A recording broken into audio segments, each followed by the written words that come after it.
substitution, you probably will want to have seen the video that I did, or the videos that I did on simplifying first, okay? Probably also you want to check out order of operations. That's one of the things that I have here, order of operations. But other than that, that's about it, okay? So, substitution. We see substitution typically in algebra, and for my students, it's not a really difficult thing typically. Usually the substituting isn't the problem. Usually it's maybe the order of operations or the signs, the positive and negative signs that trip up my students, I guess. But the idea of substitution isn't really very complicated. So if you remember seeing expressions that have letters or variables in that expression, in the last video we were talking about simplifying, and sometimes we can simplify expressions even though we don't know what those variables are. So in substitution, the book or the problem is going to actually give us the values of those variables. So for example, if you could imagine like 4x or 4x, just put them together, 4 times x, 4x. In simplifying, there wouldn't be anything else you can do. You know, I mean, it's just a 4x and that's it. I don't know what x is, so that's as far as I can go. However, now if they changed it up on us and they said, here's 4x, and then down here on the side they say, x is equal to minus 2. Oh, okay, so now it's not just 4 and some letter that some letter taking the place of an unknown number. Now it's 4 and a letter, but now I know what that letter is. It's a minus 2. So I just got to understand that the 4x means multiplication. Substitute the minus 2 in place of the x and do the multiplication. So it would be 4 times minus 2, which would be minus 8. Right? So don't worry, we're going to do more. You're going to see it. I'm just trying to get your mind ready for this, right? We're just prepping the mind. A little mise en place, okay? All right. So let's talk about these little steps before we get into it all the way. If you're just learning how to do this, I would say use paraparentheses in place of that letter. So in the example I was just talking about, 4x, I would take away the x, and in place of the x, I'd put a couple of a pair of parentheses. And then inside those parentheses, I'll take that minus 2 and put it in there. Okay? And the reason why I like to use parentheses is just to maintain things organized. Especially for beginners, I would always recommend to use parentheses. If you're better at this, if you have more experience, you'll start skipping steps, and that's okay as long as you're careful about your signs, order of operations, and all those little details. But again, you can't run unless you can walk. But if you can walk, it's okay to start jogging at least, right? It's okay to skip a couple of things here and there. Remember, usually when you take tests, you're trying to save time.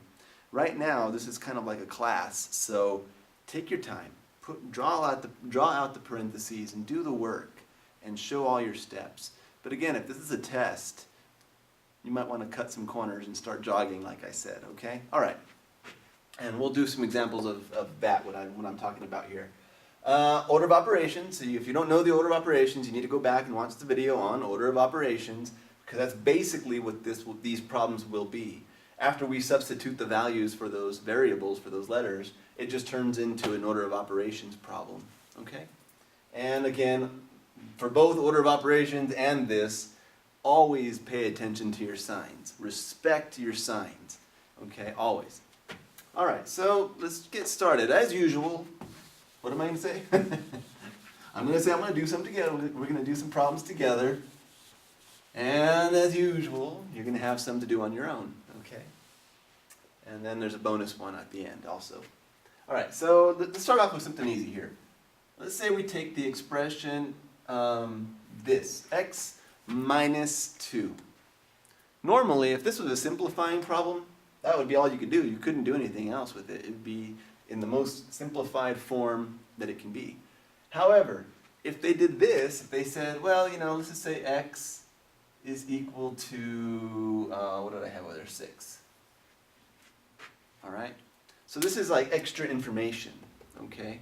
On my board, it looks like it's kind of close together, but in a book, they'll say when x is equal to 6 or something like that. All right? So what do? Now it's not just an unknown number. Now we know that x is actually 6. So I'm going to substitute that 6 in place of the x. And like I said, the way I like to do this is I like to put a pair of parentheses in place of the x. And inside the parentheses, I'm going to go ahead and take that value of 6 and put it right in here. And if you're just learning this for the very first time, you might even want to say that's a positive 6, right? Because we know that numbers that don't have a sign to the left, immediately to the left of that number, it's considered a positive. And again, inside the parentheses is where you want to put the number and its sign, okay? If you're just learning this for the very first time. Again, it's more stuff to write, I understand, but it helps us maintain organization, okay? So then we just go ahead and do it. So we have a 6 minus 2.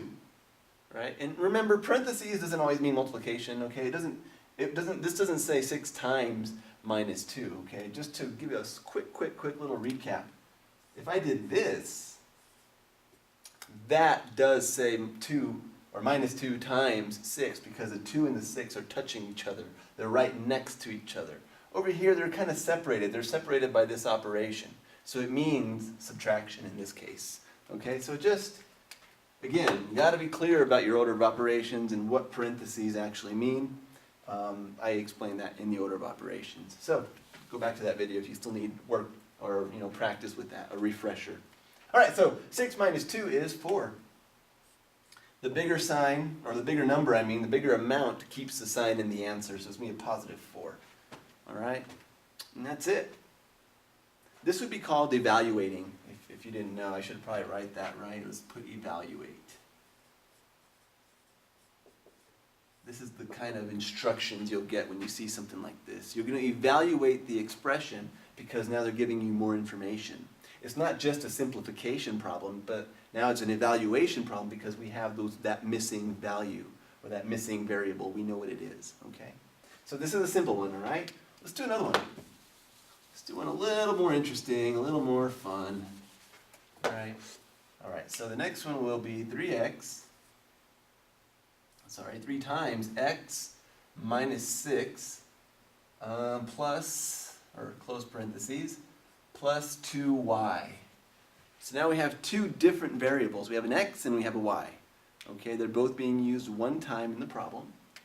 So we have to know what those values are. So I think I have room actually over here. I can kind of put that up there. So let's say that x is equal to minus 7. Can you guys see that? It's kind of small, but you guys can see it, I think. And the other one will be y equal to, what did I put? 10. All right? So, okay, we're going to evaluate this expression. Yeah, there's actually more stuff we could do, but I'm not going to talk about that just yet. Let's just go ahead and get in there and evaluate it. Let's substitute and evaluate this expression. So, the way I like to do it, in place of the letter, I like to put parentheses. Okay, and same thing over here with the y. All right? And then I just put the value of the x in these parentheses and the value of the y in these parentheses. So the x is a minus 7. All right, and the y is a 10. Or I could even say a positive 10. All right? And then just order of operations. If you remember the order of operations, we have to do what's inside the parentheses first. And that would be over here. 7 or minus 7 minus 6, which gives me minus 13. Remember, same signs, and they are being added. There's no multiplication here, okay? They're being added or subtracted depending on their signs. Same signs, we add them, and they keep the same sign in the answer, okay, negative. All right, and I'm just going to go ahead and bring this one down. Okay, so now I have two multiplications. I have 3 times minus 13 and 2 times 10, and then those two answers will be added or subtracted in the last step, depending, of course, on their signs. So, this is the positive 3. Positive 3 times a negative 13 is a negative 39. Okay? And then positive 2 times positive 10 is positive 20. And then they're different signs, so I just subtract them, and the bigger number wins the sign in the answer. So 39 is bigger than 20. So I know my answer is going to be negative. 39 minus 20 is 19. Okay, and then the answer is negative 19. Okay, so that's all we did. We just put parentheses in place of the letter, substitute the values, and then start doing order of operations. Okay? All right.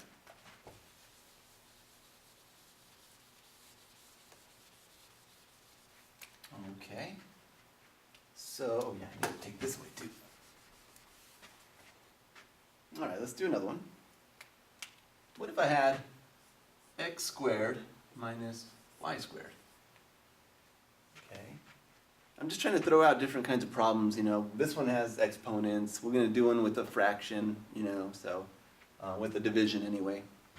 All right, so now x is going to be equal to 0, and y will be equal to 2. Okay. Yeah, that's what we're going to do. And again, to evaluate this kind of problem, we have to put a pair of parentheses. I'm sorry, I'm spacing it right now. Put a pair of parentheses in place of the letters, so I can go ahead and do that. You know, I could probably even just write that down here so we can see it. All right, and I said that x is 0, y is 2, and then I just go ahead and evaluate it. We substituted the values, and you could say this is the positive 2, all right? 0, just so you know, doesn't have a sign, okay? So 0 squared is 0. All right, and then remember when I have two signs like that, 2 cannot have two signs, but I can't worry about that right now, because right now I'm actually skipping a step, and I just caught myself. Hopefully you guys caught it too. Order of operations, I do parentheses first, what's inside parentheses, and then I got to go ahead and do exponents. So I can't do this multiplication of signs yet. I need to do the exponent first, so really I got to do this part first, okay? So the minus, I'm just going to bring it down for now. I'm going to bring it down. Just bring it straight down. I'm not going to use it yet. I'm more worried about the exponent. So 2 squared is 4. And actually it's a positive 4. Okay, so now I can deal with the two signs. Minus and a plus, or negative and a positive, together when they multiply out, because one number like 4 can't have two signs, so we multiply them, and then we'll get negative 4. And obviously 0 minus 4 is still going to be minus 4. 0 doesn't even count anymore. Okay? So that one's that. Let's do the same problem, but let's just change the values of the letters, or the values of the variables. So we have, let's make x a negative 2, and we'll make y a positive 1. All right, so I'll just take this away, take that away. I'll leave my parentheses, because that's what I need to do anyway, right? Okay, so now let's just change the values. Let's just put a negative 2 in place of x, and a positive 1 in place of y. Okay, now, same thing, exponents first. Paying attention to my order of operations, exponents first. Negative 2 squared is going to be a positive 4. Remember that it's this number by itself 2 times multiplied. So it's negative 2 times negative 2 multiplied together twice, and that gives you a positive 4, because negative times a negative is a positive. All right, so now again I got to focus on the exponent. 1 squared is 1. All right, it's a positive 1. And then I can just bring down this little negative, and then I have a number like 1 with 2 signs to its left, and that can never happen, or we can't leave it like that anyway. We have to multiply the 2 signs, and then that'll be negative 1. All right, so we have 4 minus 1, and I'll have to put my answer over here, is a positive 3. Okay, and that's that. All right, let's do one more together, and then I'll give you guys a couple to do on your own. All right, let's see here. Let's do this one. And some of these problems I got out of our Steck Vaughn book, a math book. They're really good problems. I really enjoy them. Anyway, just give credit where credit's due, right?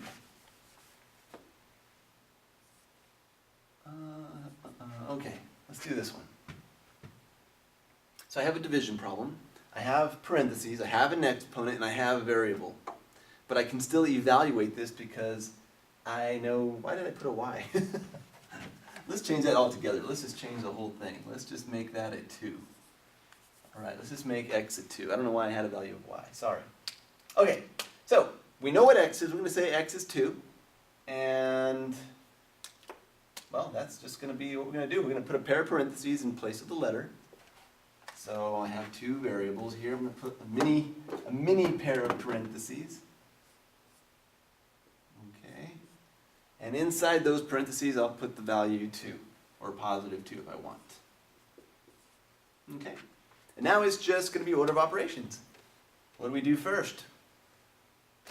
Exponents? No. I have to do what's inside the parentheses first. Remember that? The exponent's actually outside the parentheses, so that's going to be next. That'll be the second step. But right now I have to focus first on what is inside the parentheses. So 2 plus 5 is 7. Okay. And I'll just leave it like that with the parentheses. Okay. I'm just bringing the whole thing down. That's my numerator. I'm going to put the denominator right here. 2 minus 5 is minus 3. Okay. Okay, so now we do the exponent. 7 times 7, or 7 squared, is equal to 49. 49 over minus 3, it's a positive 49. Okay. And when you divide it, I didn't think this through. I didn't do the division already. So I'm trying to think of how many times 3 goes into 49. But it's basically an improper fraction, right? So 3 will go into 49. 1 with the 3, 1, 9, it'll go in 18 times. Okay? So, let's go ahead and do that. So we say it goes in 18 whole times, and it's a negative. Remember that positive divided by negative is a negative. So negative 18 and something thirds, and it looks like it's going to be 1/3. You guys can double check and see if I did my math correct, but that's basically how that would work. Okay? I'm right up until here. I'm always a little fuzzy on my divisions and my little hand operations, okay? But, it's okay. If I get it wrong, I'm sure you guys will correct me. Okay, so now, I'm back. So now I want you guys to try some on your own. All right, let's see here. Okay. I have two problems here. They're separated by this line right here, okay? Let's talk about the first one here. I'll just read it out loud here. It says 5x, open parentheses, or times x squared minus 4 minus x. And the value of x will be negative 2. Okay? Now, the second problem has 3 values.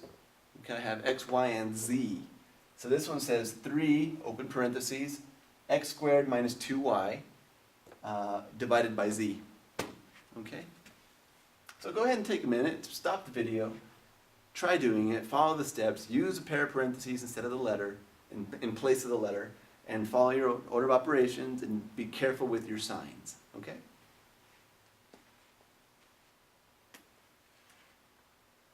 Okay, so, all right, we're back. We're back. Okay. Let's see, how did it go? Was it hard? Was it weird? Did the division mess you up, or did the 3 letters screw you up a little bit? No? Okay, hopefully not. Hopefully everything was smooth. So for this first one, remember, we're just going to put a pair of parentheses in place of where the letter was.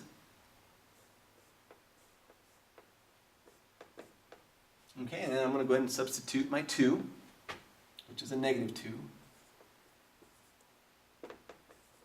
Okay, there you go. One thing to point out, did you guys do this? Did you end up with a minus 2, or did you just end up with a minus 2? If you ended up with just a minus 2, you're not using parentheses. At least I don't think you are. That's a good place to show you why I like to use parentheses. Because let me put it how I had it before.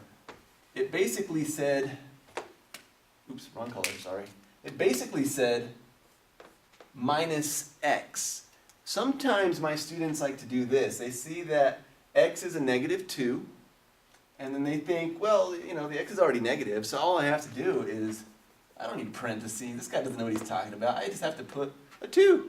And there's negative 2. That's what I had here, right? X was negative 2. But be careful. It's not like that.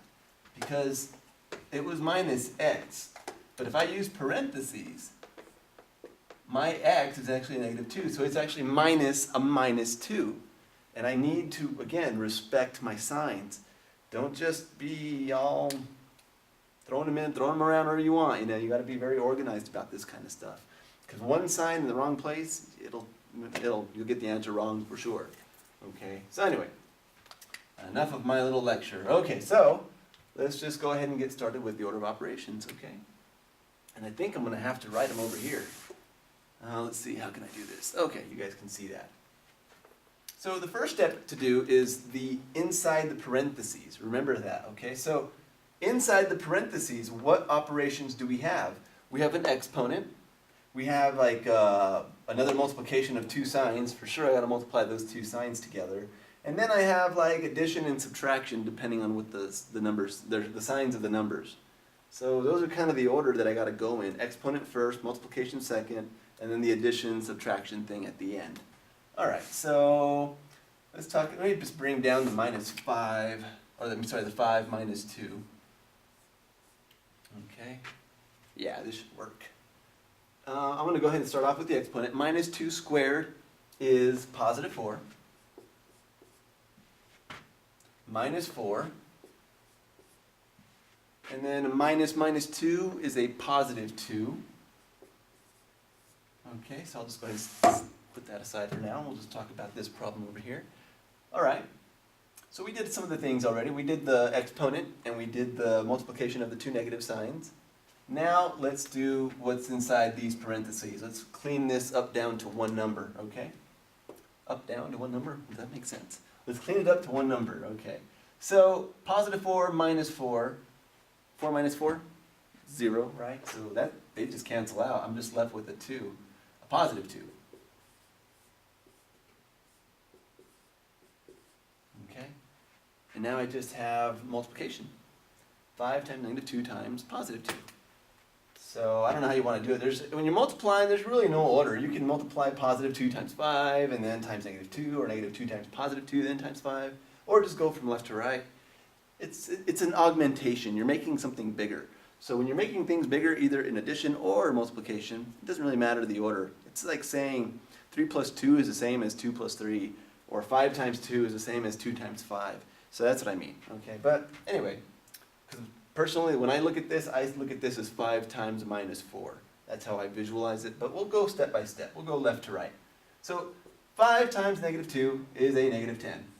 Positive times a negative is a negative, okay? And then bring down the +2 that we haven't used. And -10 times a +2 is a -20. So this is what your answer should have been for the first one. -20. If you follow the order of operations. All right. Get rid of that so we can do the same thing with this next problem. So the first step I'll do on this little board, and then we'll probably have to move over to the next board and finish it off over there. Okay, so the first step to do here is to put a pair of parentheses in place of the variables, in place of the letters. Okay, I guess down here it doesn't really matter because it's really by itself, but I'm just keeping to form, okay? All right, so x was 4, +4, and y is a -2, and z is a +2. All right, so same thing. Order of operations, we got to do what's inside the parentheses first, and I have these big parentheses where I have to work first. All right. Inside the parentheses, I have a multiplication. I have -2 times -2, and I have an exponent. Between those two operations, I need to do the exponent first because it comes first, or it comes at least before the multiplication in the order of operations. So 4 squared is 16. It's 4 times 4. So let's go ahead and put that over here. 16, opening my parentheses, right? And then -2 times a -2 is a +4. Remember that negative times a negative is a positive. So your numerator should start looking something like this. It should be, that's what it should be like. And z is just a +2. So really, this is where we're at. Okay? Just really quick. This is what we had. And this is where we're at right now, after we did the substitution and followed the first few steps of order of operations. So to finish the parentheses, I have to do the addition, the 16 plus 4. So that would be 3 times 20 now, right? 3 times 20 divided by 2. Okay? So, before I can do the division, I have to figure out what my numerator is as one number instead of two numbers. So let's do the multiplication. 3 times 20. I'll go in this direction now. That should be 60 divided by 2. Right? And the answer, the final answer, I know I'm going all over the place, is going to be 30. Okay? That's how it works. So order of operations, this is really just order of operations. Substitution, like I said, my students don't have trouble so much with substituting. They get mixed up mostly when we're talking about the signs and the order of operations and that kind of thing. That's where my students get mostly hung up. So I have one more, okay? One more and then you're done. One more problem. And I don't even want to read it to you, but I will. I'll be nice. It says simplify and evaluate, okay? And it says 3y, open parentheses, or times the sum times the addition of 2xz plus 2, close parentheses, minus x, or 6xyz. And then I give you the value of all three of those. Okay? X is a minus 4, y is a minus 3, and z, or z, is a 7, a positive 7, if you will. Okay? So, go ahead and do it.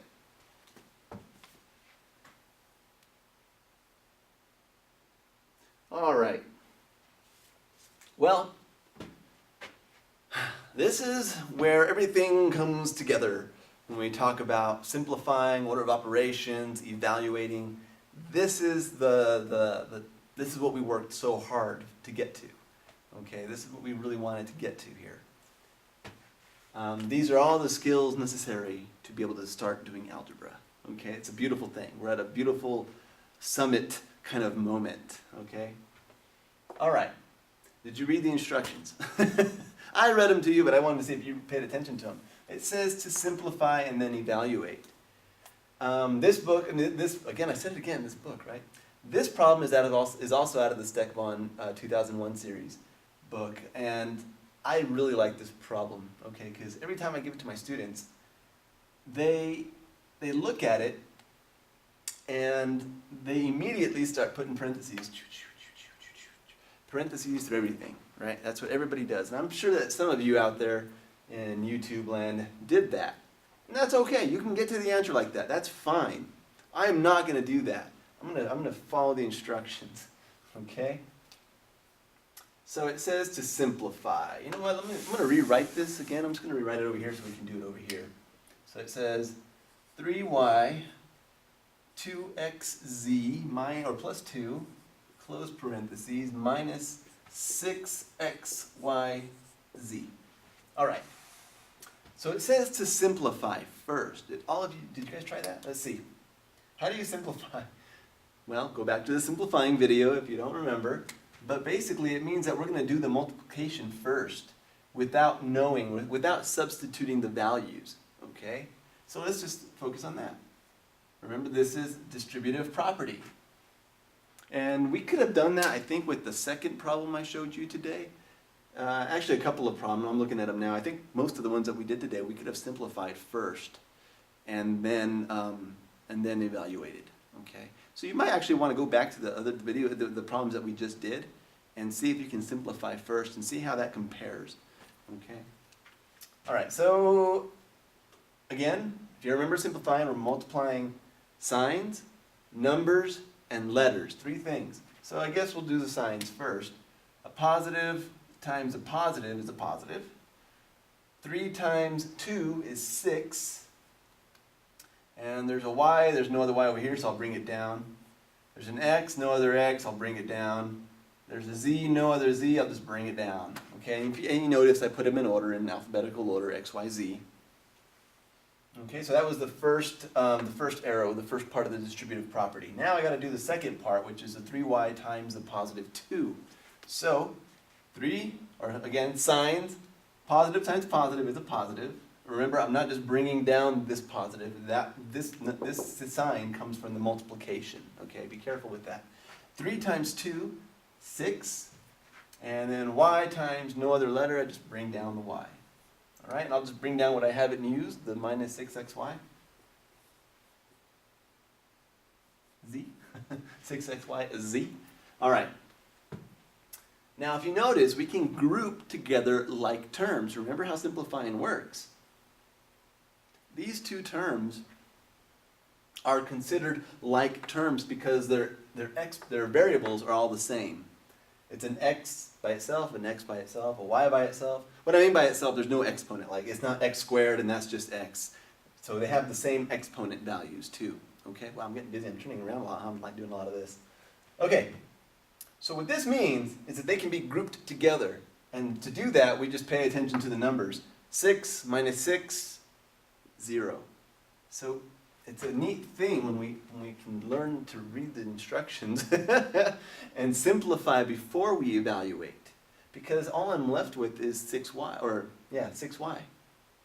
So x doesn't exist anymore, z doesn't exist anymore, and I saved myself a lot of headache, a lot of parentheses. I didn't have to put parentheses all around all these things just to get two numbers that will cancel out at the end anyways. So now I'm just going to put my parentheses around my y, or where my y was in place of my y. And y was, because we now know that there's no x and there's no z, y is a negative 3. And the multiplication here is just 6 times negative 3. That would give us negative 18. Okay, so not all the problems are going to say to simplify and evaluate, but it's just a good suggestion. That's why we learned how to simplify, to make these kinds of substitutions a little bit easier. Sometimes we can just do all these operations without knowing the numbers. It's kind of an interesting thing. We can just do it with the letters, and then it's less trouble. You know, we're not worried so much about signs and that kind of thing when we're doing that. But anyway, I hope this gives you a good idea of how simplifying works, how substitution works, and obviously the evaluation, how order of operations comes into all of this. It's not just one little thing and then it's all isolated. Order of operation, I mean, just even knowing how to multiply and divide positive and negative numbers, all of that is put together in these kinds of problems. Okay, because we're multiplying and dividing positive, negative numbers. So now we have the rules for the signs when we're adding and subtracting, when we're multiplying and dividing. We have simplifying, which is grouping together like terms, which is the addition and subtraction part, right? That's grouping. And then we still have simplifying the multiplication aspect of it. That would be the distributive property, right, with the little arrows, like right over my head. Distributive property. Even more simplification from that, right? We can group together. After we do the distributive property, we do the grouping. And then we evaluate. Sometimes they'll give us the value of the variable, and we have to go in and substitute that letter, or substitute the letter for a number, and then finish the operation and getting down to the last answer, the number. In this case, the negative 18, right? So, you know, it's just a big thing that I broke down into a lot of little steps, and I hope you start seeing how all this comes together. It's not just one little skill thing. It's a big conglomerate kind of thing, okay? So anyway, so keep practicing, keep studying. You might want to review all those videos I just mentioned and then do this one again. I don't know. It depends on where you're at, if you understood it or not. Keep practicing and good luck.